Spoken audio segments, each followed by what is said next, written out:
দিদি, ও দিদি, বাড়িতে আছো? হ্যাঁ আছি, বলো। আমাকে দুটো আলু দাও না। দিচ্ছি, দাঁড়াও। এই নাও। উমা ঠাকুরপো, তুমি এখানে? আমি তো দেখিনি। আলুর দিকে মন থাকলে কি করে দেখবে? কেমন আছো? এতক্ষণ ভালো ছিলাম, এখন নেই। দিদি, বাড়িতে আছো? হ্যাঁ আছি, ভেতরে আসো। ও খাচ্ছো? বলছি একটু তরকারি দেবা, ভাত খাবো। দিচ্ছি।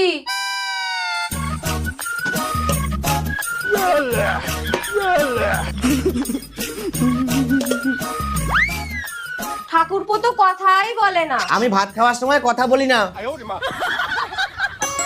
দিদি, হ্যাঁ বলো।